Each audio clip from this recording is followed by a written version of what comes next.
अस्सलाम वालेकुम गाइस, उम्मीद है आप सब खैरियत से होंगे। आज की इस वीडियो में हम लोग डिस्कस करेंगे ऑर्गेनाइजेशन स्ट्रक्चर को।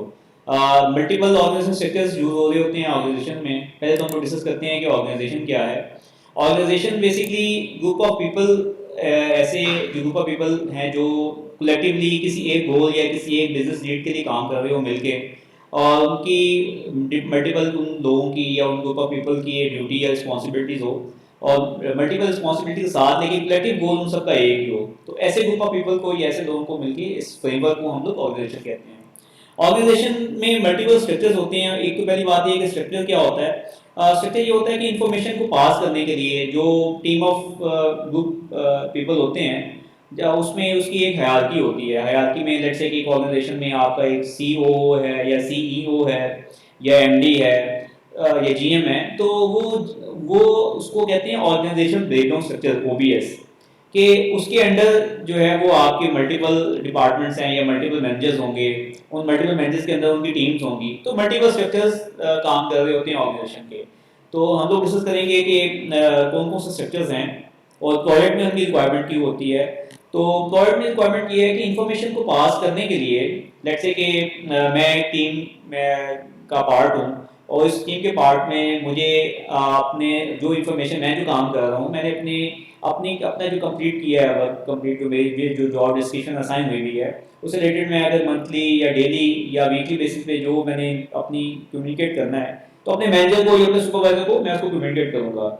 तो और मेरा मैनेजर या मेरे से ऊपर जो सुपरवाइजर होगा वो फर्दर इसा मेरी एक टीम में अगर मैं कोऑर्डिनेट कर रहा हूँ, तो इसा दूसरी टीम बी है, उस टीम बी में से कोई जो बंदा है वो उससे भी इंफॉर्मेशन देगा, टीम सी से भी एक बंदे से लेगा।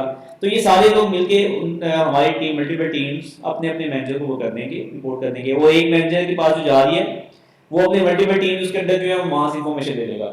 तो ये इसी के से इंफॉर्मेशन को पास करने के लिए, हायरार्की को क्रिएट करने के लिए जो है ना वो ऑर्गेनाइजेशन का स्ट्रक्चर डिफाइन किया जाता है। हर एक अपने अपने रोल्स में या रिस्पॉन्सिबिलिटी में काम कर रहा होता है, हर एक की अपनी अपनी अथॉरिटी होती है। लेट्स से कि एक एचआर का बंदा है, एचआर का बंदा एक प्लानिंग का बंदा है, तो प्लानिंग वाला जो बंदा जो जो काम कर रहा होगा, एचआर वाला बंदा वो काम नहीं कर रहा। एचआर वाले बंदे की अपनी जॉब डिस्क्रिप्शन है, प्लानिंग वाले की अपनी जॉब डिस्क्रिप्शन है, हर बंदा अपने अपने डोमेन के अंदर काम कर रहा है।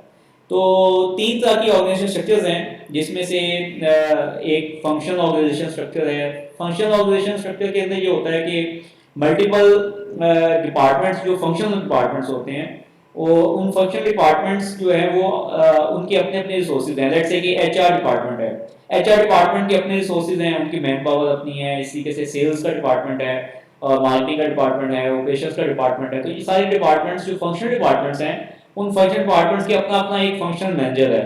जैसे एचआर मैनेजर होगा, जैसे मार्केटिंग का मार्केटिंग मैनेजर है। तो ये सारे मैनेजर्स जो हैं ये अपने अपने डिपार्टमेंट के मैनेजर्स होते हैं।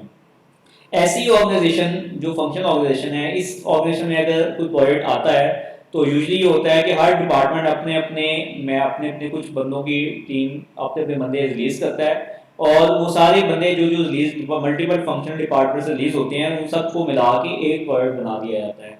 और वो प्रोजेक्ट का जो बनता है, वो जो टीम बनती है, वो टीम मिलकर फिर प्रोजेक्ट करती है।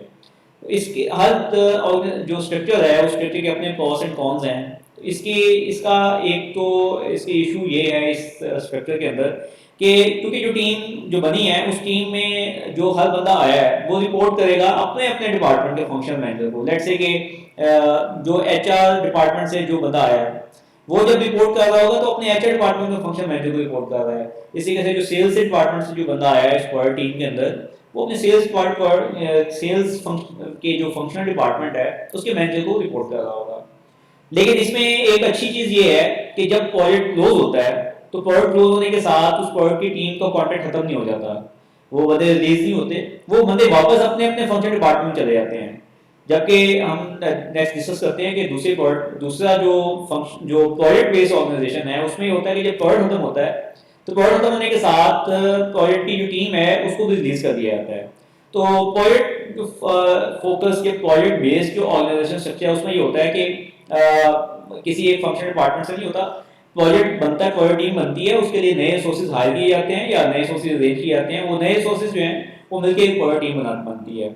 उस प्रोजेक्ट टीम का एक प्रोजेक्ट मैनेजर होता है जो सोल रिस्पॉन्सिबल होता है उस प्रोजेक्ट टीम के लिए। तो इसकी अच्छी जो बात ये है, अच्छी इसमें यह है प्रोडक्ट कि इसके अंदर जो जो प्रोडक्ट मैनेजर के पास अथॉरिटी ज़्यादा होती है, जबकि फंक्शनल जो ऑर्गेनाइजेशन स्ट्रक्चर है उसमें प्रोडक्ट मैनेजर तो होता नहीं, फंक्शनल डिपार्टमेंट फंक्शनल मैनेजर्स होते हैं।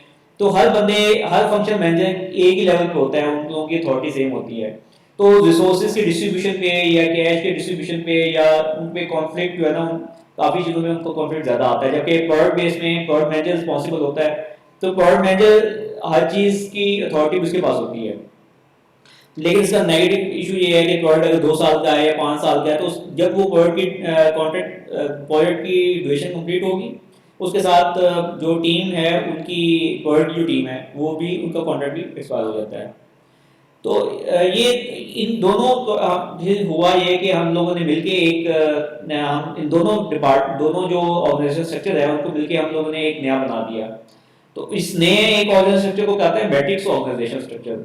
मैट्रिक्स में होता है कि फंक्शनल जो ऑर्गेनाइजेशन स्ट्रक्चर है plus project based organisation structure, इन दोनों के जो स्ट्रक्चर है उनको कंबाइन करके एक मैट्रिक्स ऑर्गेनाइजेशन स्ट्रक्चर बनाया जाता है, जिसमें ये होता है कि फंक्शनल जो डिपार्टमेंट्स हैं वहां से भी रिसोर्सेज आते हैं और फर्दर जो नए सोर्सेज चाहिए होते हैं वो भी लेते हैं। लेट्स से कि एक एचआर डिपार्टमेंट में या सेल्स के डिपार्टमेंट में एक टीम रिसोर्स है जो बड़ा हाईली कैपेबल है और बड़ा उसकी एक्सपर्टीज ज़्यादा है, और मार्केट में हम लोगों को जो टीम मेंबर्स मिल रहे हैं उनमें से हमें कोई ऐसा इतना एक्सपर्टीज वाला कोई जो सेल्स का या मार्केटिंग का बंदा वो नहीं मिलता, तो हम फंक्शनल डिपार्टमेंट से वहां से ले लिया और बाकी उसके साथ टीम मेंबर्स हम लोगों ने बाहर से आउटसोर्स करके कर दिए।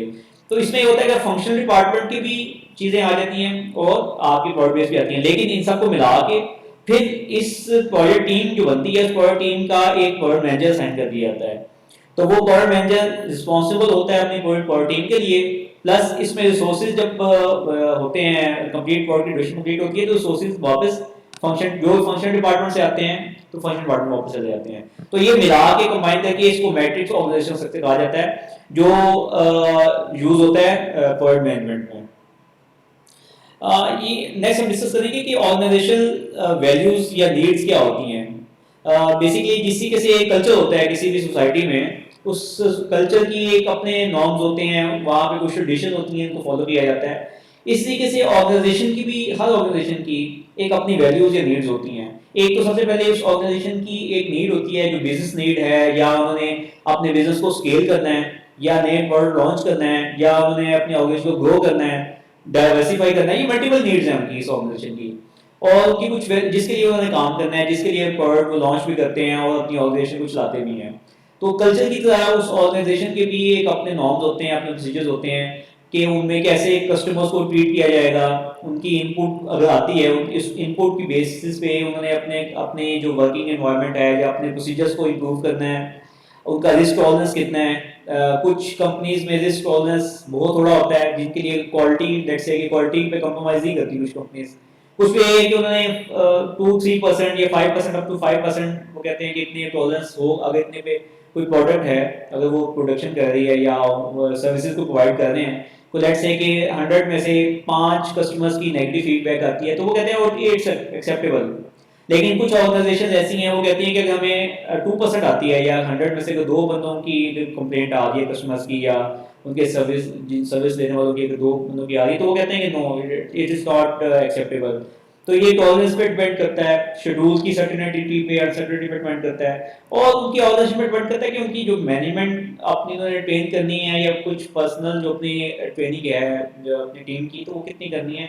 कुछ ऑर्गेनाइजेशंस हायर करती हैं फ्रेश ग्रेजुएट्स को या फ्रेश टीम मेंबर्स को हायर करके उनको खुद ट्रेन करते हैं। बड़ी बड़ी कंपनीज नेस्ले है, प्रॉक्टर गेबल है, या जो बड़ी कंपनीज हैं वो हायर करती हैं, फ्रेश ग्रेजुएट्स को हायर करती हैं, ट्रेनिंग्स को लेती हैं और उनको अपने कल्चर के मुताबिक उनको ट्रेन करती हैं। उनके साल या 2 साल की ट्रेनिंग होती है। उस ट्रेनिंग के बाद फिर वो ऑर्गेनाइजेशन के अंदर वो बंदे काम करते हैं। वो 5-10 साल या 20 साल पुराने एक्सपीरियंस बंदे को नहीं लेते।